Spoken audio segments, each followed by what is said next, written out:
team is going to present on land use and cropping pattern of Uttarakhand. Satyam Singh, Dinesh Rajput. So the very first thing that we have to understand is the meaning of land use and cropping pattern. So according to NCERT, land use in agriculture is basically the utilization and management of the land on basis of agriculture, where agriculture activity took place with livelihood and new modern agriculture activities as well. And if we talk about cropping pattern, it refers to the sequence and arrangement of crops on a particular piece of land on a particular piece of time. So now we will move to the international scenario of the cropping pattern and land use. अंतरराष्ट्रीय स्तर पर FAO, इसे हम food and agriculture organisation के नाम से जानते हैं। इसकी स्थापना संयुक्त राष्ट्र संघ के द्वारा 1945 ईस्वी में की गई। यह अंतरराष्ट्रीय स्तर पर एक विशेष एजेंसी है जो विश्व स्तर पर भूखमरी को कम करने के लिए विश्व स्तर पर प्रयास करती है। इसकी हालिया रिपोर्ट 2023 के अनुसार अगर देखें तो भारत में 2021 में 71.1% जनसंख्या अभी भी पौष्टिक आहार नहीं प्राप्त कर पा रही है। इसकी रिपोर्ट के अनुसार 16.6% जनसंख्या भारत की अभी भी कुपोषण युक्त है। इसकी हालिया रिपोर्ट के अनुसार ही 2023 के अनुसार ही 2021 के डाटा कलेक्ट करने के अनुसार ही 1.6% वयस्क लोग अभी भी मोटापे से पीड़ित हैं। इसकी हालिया रिपोर्ट के अनुसार 53% महिलाएं पौष्टिक आहार न प्राप्त करने की वजह से एनीमिया से पीड़ित हैं। इसके आगे इंडिया के परिप्रेक्ष्य में हमारे लैंड यूज देखा जाए तो इंडिया में जो एग्रीकल्चर लैंड यूज है जो सबसे अधिक वो एमपी वाले एरिया में है और सबसे कम छत्तीसगढ़। और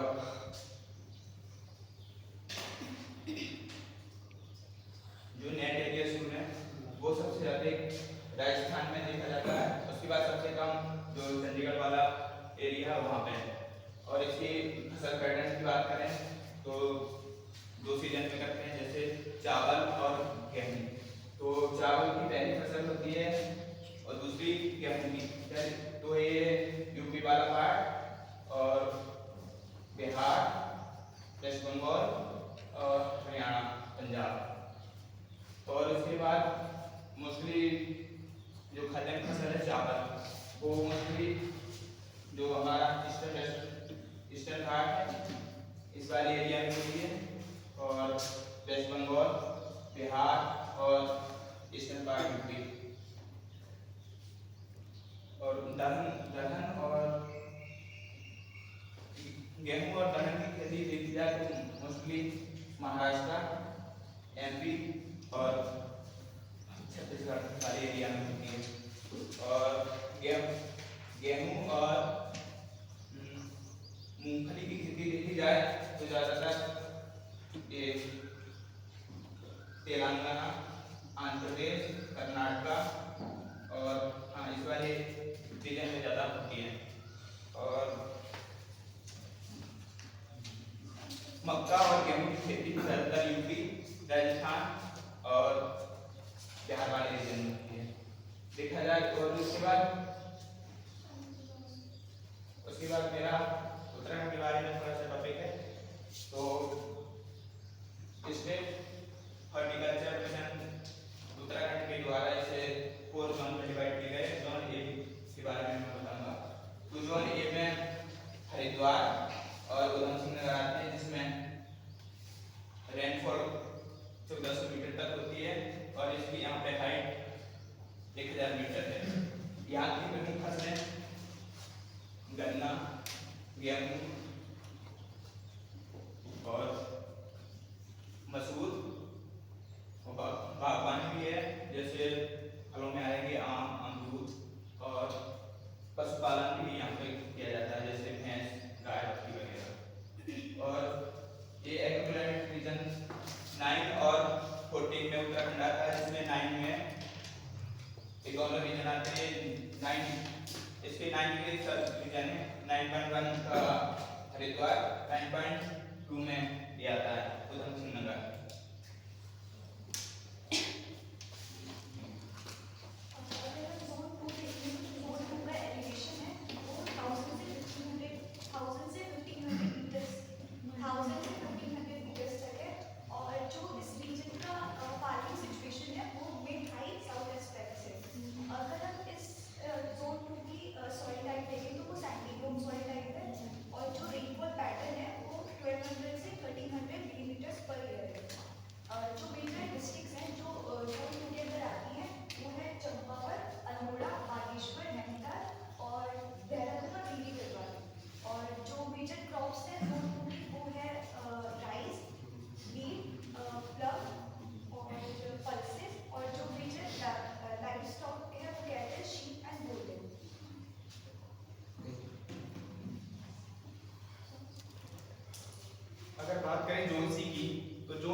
डिस्ट्रिक्ट आते हैं उत्तरकाशी, चमोली और पिथौरागढ़।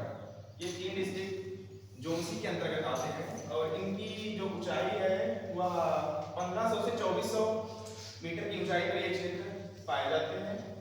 इनके अंतर्गत गहरी लाल मृदा पाई जाती है और इनके अंतर्गत जो वर्षा होती है वो 1200 से 2500 मिलीमीटर प्रतिवर्ष वर्षा यहाँ पे पाई जाती है। और अगर बात करें फसलों की तो फसलों में इन्हें बाजरा, चौलाई और आलू, नाशपाती यहाँ पे पाए जाते हैं। Thank you. Okay, so the last zone is zone 4 and we have to talk about it because it shaped 3 particular districts. Here, the soil skeleton and the height or the altitude if you talk about is more than 2400.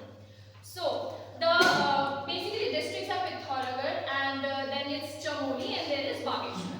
So, if you talk about the crops, the most important crop or agricultural thing we can say here is that of Himalayan Vajra, which has actually started to compete with countries like China at this point because the export of that Himalayan Vajra is expensive and it is being done with the changes of land use pattern which we can see in the state of Uttarakhand